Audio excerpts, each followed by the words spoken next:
Hey friends, pull up a chair. I want us to talk honestly about something incredibly hard: loss and grief.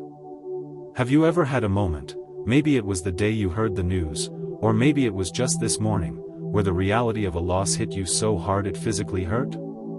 I remember after a close family member passed, there was this deep, cold ache. Every morning, I'd wake up for a split second and everything would feel normal, and then the grief would rush in, stealing my breath. It felt like I was walking around with a gaping wound, and all I could do was try to keep moving.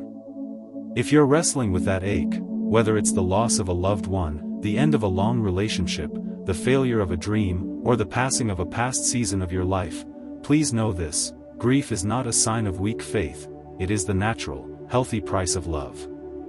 The Bible gives us full permission to grieve.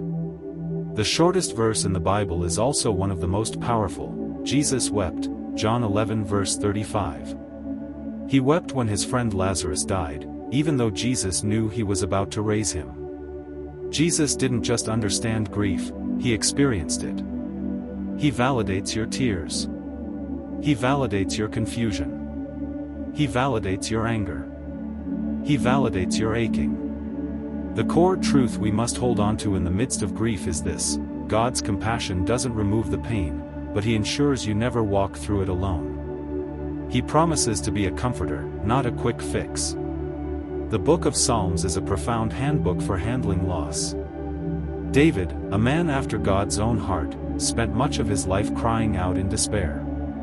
He would write things like, "My tears have been my food day and night," Psalm 42 verse 3. David teaches us that lament is faith in motion. It's not complaining to the universe, it's crying to the Father. It is the raw act of bringing your deepest pain into the presence of perfect love. So, how do we process this heavy weight when we feel crushed? Stop trying to rush your healing. Grief has its own timeline. Don't let cultural pressure or self-imposed guilt tell you that you should be over it by now. God's grace is sufficient today. Acknowledge the sadness, the emptiness, or the rage, and lay it at the foot of the cross. When your loss feels overwhelming, anchor yourself to the promise in Psalm 34 verse 18, "The Lord is near to the brokenhearted and saves the crushed in spirit." You don't have to find God when you grieve, you simply have to recognize that He is already near you. Imagine Him as a trusted friend who is quietly sitting with you, offering a deep, silent empathy that requires nothing of you. For those grieving a Christian loved one, our faith gives us an unshakable hope.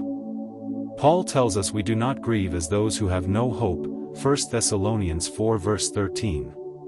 While the separation hurts profoundly, we cling to the certainty that death is not the final word. This hope doesn't erase the ache of missing them, but it frames the ache within the certainty of a glorious reunion. It means your loss is temporary, your love is eternal.